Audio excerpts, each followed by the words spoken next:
नमस्कार, नव महाराष्ट्र नेटवर्कमध्ये आपलं सर्वांचं पुन्हा एकदा स्वागत आहे। इंद्रायणी काठी असलेल्या ज्या 36 बंगल्यावरती महानगरपालिकेने या ठिकाणी हातोडा मारला होता, त्या ठिकाणी आज आपण जवळजवळ 10 दिवसानंतर या ठिकाणी आज आपण आलो। सध्याची परिस्थिती काय आहे आज तुम्हाला आम्ही दाखवणार आहोत। माझ्या पाठीमागल्या साईडला जर तुम्ही पाहत जर असाल तर ज्या 36 बंगल्यावरती महानगरपालिकेने जो हातोडा मारलेला आहे, त्याच बंगल्यावरती जो राडारोडा पडलेला आहे तो सध्या आता या ठिकाणी ज्या JCPच्या माध्यमातून या ठिकाणी जे अँगल असतील किंवा जे बाकीचे इतर सामान जे आहे ते या ठिकाणी सध्या आता जवळजवळ या परिसरामध्ये 4 ते 5 JCP आहेत। त्या JCPच्या माध्यमातून हे घटनास्थळी सध्या आता स्टील काढण्याचं सध्या आता काम सुरू आहे। खरं तर पाहिलं गेलं तर आपण बघतोय सध्या या घटनास्थळी हा जो बंगला पडलेला आहे, अक्षरशः हे लाखोंमध्ये हे स्टील जे मिळणार आहे, हजारांमध्ये लाखों हजारांमध्ये जे स्टील मिळणार आहे, आज सध्या त्याची भंगारांमध्ये आज त्याला भंगारामध्ये मोजलं जाते। हे स्टील जे आहे ते सध्या आपण बघतोय सध्या जे लाखोंमध्ये या ठिकाणी हजारांमध्ये विकत घेतलेले त्या भंगारच्या भावात सध्या आता यांना दिलं जातं आहे। खरं तर आपण बघतोय या प्रकरणामध्ये जो बिल्डर आहे इथला जो मनोज जरे, या बिल्डरांनी या नागरिकांना फसवलं गेल्याचा या ठिकाणी नागरिकांकडून आरोप केला गेला होता।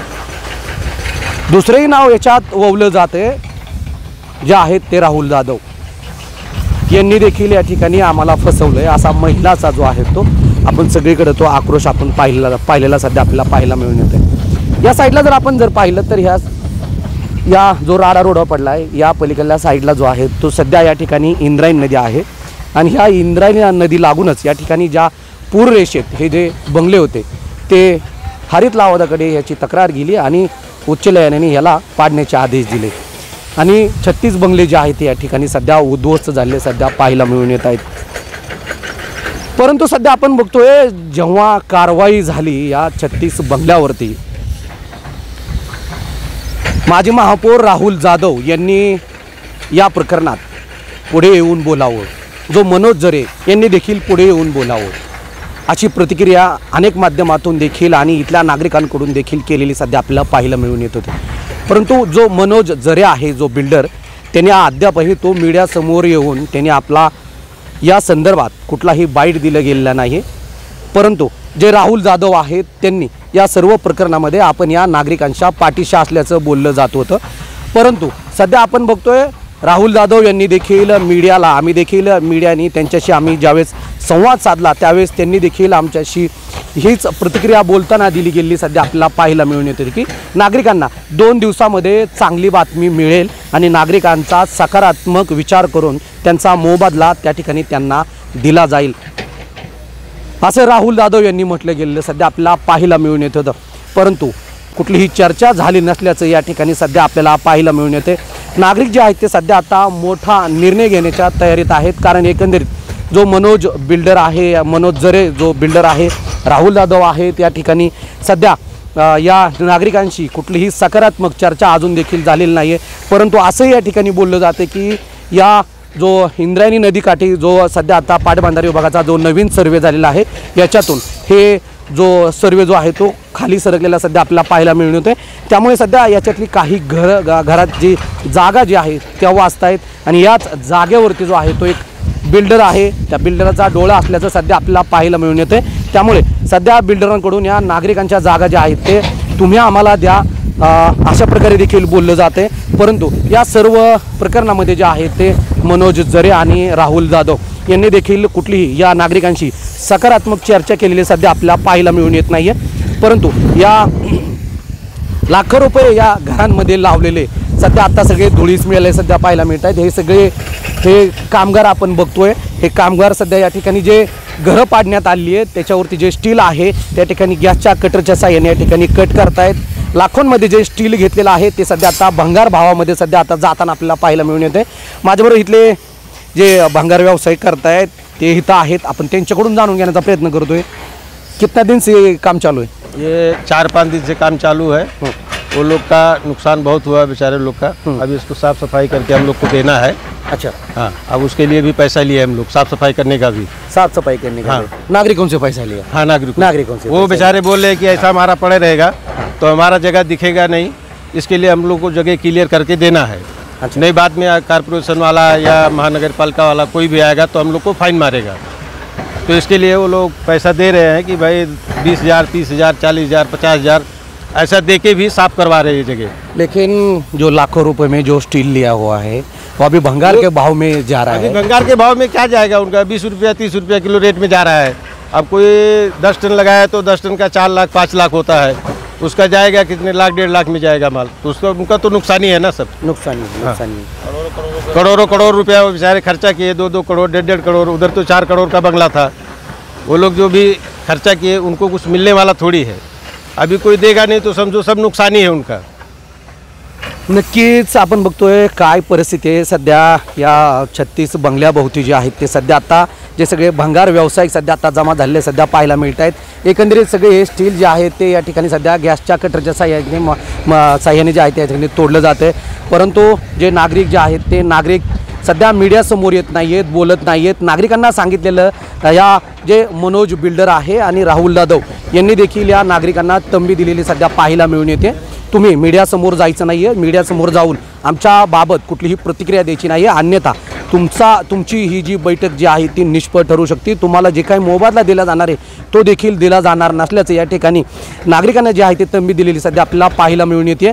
परंतु सध्या आपण बघतोय नागरिकांनी राहुल जाधव असतील किंवा मनोज जरे आहे यांच्यावरती आरोप केलेले सध्या पाहायला मिळून येत होते। सध्या राहुल जाधव, सगळ्यात महत्त्वाचं राहुल जाधव यांनी मनोज जरे याला पाहून आम्ही इथं जागा घेतल्या नाही आहेत, तर राहुल जाधव यांना पाहून आम्ही या ठिकाणी जागा घेतल्या आहेत असं नागरिकांचं म्हणणं आहे। परंतु राहुल जाधव यांचा याच्यात काय रोल आहे ते अजून देखील समजलेलं नाही आहे। परंतु राहुल जाधव आणि मनोज जरे बिल्डर आहे हे दोघंही तितकेच भागीदार असल्याचं या ठिकाणी सध्या नागरिक सांगताना आपल्याला पाहायला मिळून येत आहेत। परंतु या जे राहुल जाधव आहेत यांनी या ठिकाणी नागरिकांना एक आश्वासन दिलेलं गेलेलं सध्या आपल्याला पाहायला मिळून येत होते की इथले जे 36 घरं आहेत, जे 29 बंगले होते त्यांच्यामध्ये त्यांच्या घराला एक विटेला सुद्धा धक्का लागणार नाही आहे असं आश्वासन या नागरिकांना दिलं गेलेलं होतं। परंतु नागरिकांची जी आहे ती घरं पडल्यानंतर या घटनास्थळावरती राजकीय व्यक्ती राहुल जाधव असतील किंवा मनोज जरे असेल कोणीही नागरिकांना या ठिकाणी भेटण्यासाठी आलेलं नाही आहे। परंतु जे नागरिक जे आहेत ते सध्या आता 8 ते 10 दिवसापासून या ठिकाणी राहुल जाधव असतील त्यांच्यामध्ये जी बैठका जे होत आहेत त्या निष्फळ ठरत आहेत। त्यामुळे सध्या आता नागरिक जे आहेत ते सध्या मीडियासमोर येत नाही आहेत। परंतु आम्ही ज्यावेळेस त्यांच्याशी संपर्क साधला असता नागरिक सांगतायत आमच्या बैठका निष्फळ ठरत आहेत, आम्हाला विश्वासात घेऊन कुठलंही कामकाज केलं जात नाही आहे। त्यामुळे सध्या आता नागरिक जे आहेत ते मोठा निर्णय घेण्याच्या तयारीत असल्याचं ज्यावेळेस आम्ही त्यांच्याशी चर्चा केली त्यावेळेस त्यांनी मीडियासमोर बोलण्यासाठी नकार दिला। ज्यावेळेस आम्ही चर्चा करत होतो त्यावेळेस त्यांच्याकडून सांगण्यात येते की आम्ही मोठा निर्णय घेण्याच्या तयारीत आहोत। त्यामुळे आणि दुसरी गोष्ट या ठिकाणी सध्या सांगितलेली पाहायला मिळते की हा जो पूररेषा जी आहे ती सध्या आता कमी झाली आहे, त्याच्यामुळे इथल्या जागा ज्या आहेत त्या काही सध्या आता महानगरपालिकेमध्ये ज्या आर झोन त्या ह्याच्यामध्ये जाऊ शकतात। त्याच्यामुळं इथल्या ज्या जाग्यांवरती जो आहे तो इथला जो काही बिल्डर आहे त्या बिल्डरचं अजून नाव समजलेलं नाही आहे, त्यामुळे त्या बिल्डरला ह्या जागा पाहिजेत असं देखील बोललं जाते। त्यामुळे नागरिक देखील सध्या आता संभ्रमात आहेत। जागा जो मनोज जरे आहे त्याला द्यायच्यात का किंवा तो मागतोय, इतर जो बिल्डर आहे ते याच्यावरती डोळा ठेवून आहेत। त्याच्यामुळे नागरिक जे आहेत ते सध्या संभ्रमामध्ये सध्या आपल्याला पाहायला मिळून येत आहेत। पण ह्या ज्या 36 घरांवरती जे लाखो करोड रुपये ज्यांनी खर्च केला गेला होता ज्या स्टीलवरती ते सध्या आता भंगारच्या भावामध्ये सध्या आता विकताना हे नागरिक आपल्याला पाहायला मिळून येत आहेत। आणि सगळा राडा रोड जो आहे तो सध्या पडलेला हे नागरिकच सध्या आता व्यवस्थित करताना आपल्याला पाहायला मिळून येत आहेत। हे जे व्यावसायिकदार आहेत, भंगारचे व्यावसायिकदार आहेत, त्यांनी आपल्याला सांगितलं सध्या पाहायला मिळून येते की त्यांनीच जे नागरिक आहेत त्यांनीच आम्हाला हे जो राडा रोडा पडला आहे त्यातलं स्टील आम्हाला विकले भंगारच्या भावामध्ये आणि तोच आम्ही सध्या आता क्लिअर करण्याचा आम्ही जो आहे तो प्रयत्न करतोय। त्यामुळे या नागरिकांचा जो आहे तो सध्या आता प्रश्न कधी मार्गाला उपस्थित केला जातोय। परंतु हे राहुल जाधव असतील, मनोज जरे असतील, हे दोघंही या नागरिकांशी बैठकी घेत आहेत, परंतु कुठलाही सध्या आता ठोस भूमिका घेतलेली सध्या आता पाहायला मिळत नाही आहे. त्यामुळे नागरिक मोठा निर्णय घेण्याच्या तयारीत असल्याचं सध्या आपल्याला पाहायला मिळून येत आहे. नवमहाराष्ट्र नेटवर्कसाठी विकास चौधरी, पिंपरी चिंचवड, मोशी.